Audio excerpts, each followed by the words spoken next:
The Yoruba religion has become an international religion. There are more people espousing Yoruba religion outside Nigeria today than there are in Yoruba land in Nigeria.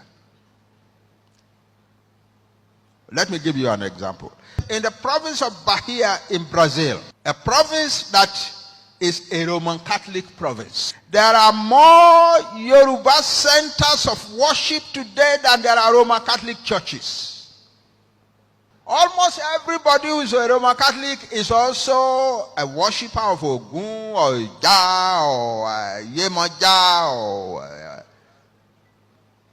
or Oshun and so on. And Yoruba religion is spreading in the world. A professor of comparative religions wrote a book a few years ago. The title of his book, The 8 Leading Religions That Rule the World. And he, in order of strength in the world, number of people, power, influence, and so on. Yoruba religion is the 6th of the 8. And that's the only religion from Africa that is an international religion. Okay, so here we are. We have built all these great things, but we don't know how to handle politics somehow. Because when we start fighting among ourselves, we just keep fighting. And we don't look around us to see what is really happening to us. So today, in the 19th century, we fought wars, and we couldn't stop them. And Ibadan, thank God for Ibadan. The Ilori people who are not Fulani at all, they were Muslims, but they were not Fulani. They were leading an army to conquer the whole of Yoruba land for Islam. So the Ibadan people met them in Oshogbo in 1840 and soundly defeated the army, destroyed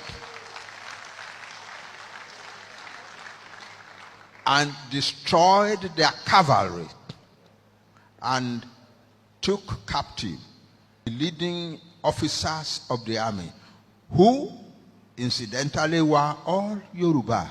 There were one or two Fulani in the lower levels, and the Ibadan chief said, "We have no problem with you, go back home. It is these ones who are our own people that we have trouble with." So they sent one to Oyo, to the present Oyo, where he was executed. They also executed another one in Ibadan. So this is the situation, but then Ibadan became big, Ibadan became great. That's where everybody wanted to come to. There was opportunity in Ibadan. And Ibadan wanted to unify the whole of Yoruba land by war. So they conquered many places.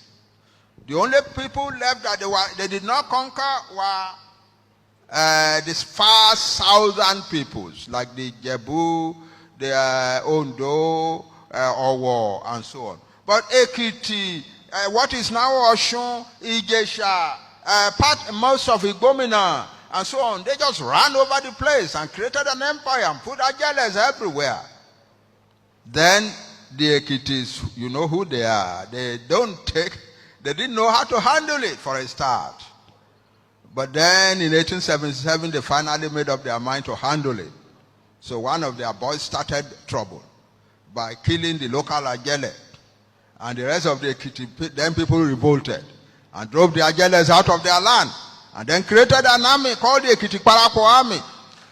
And the war went on from 1877 until 1886. It is the peace treaty of that year, September 23, 1886, that we are celebrating today.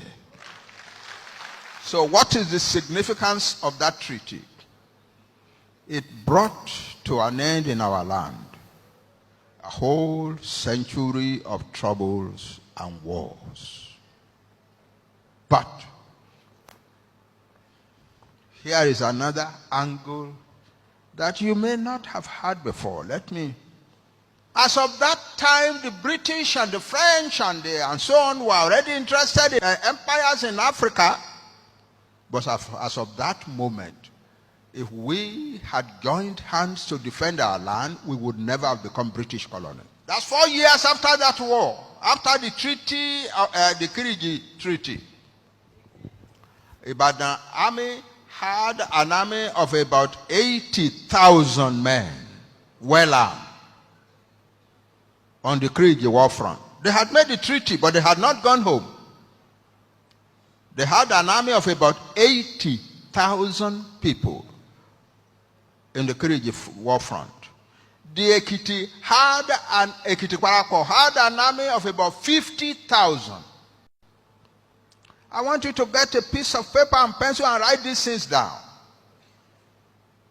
Ilorin, which I told you was mostly Yoruba, was Yoruba in command and everything, had a small army supporting the Ekiti Parapor, maybe about 15,000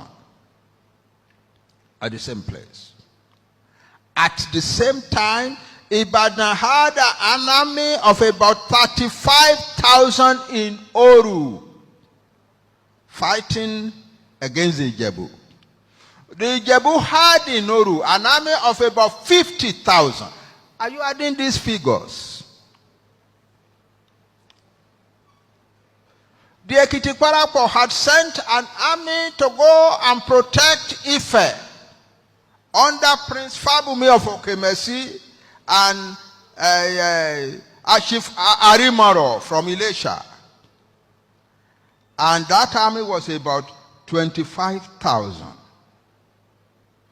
The Jebu command, high command, had also sent an army to the defense of Ife under the Seriki Ogunshigun,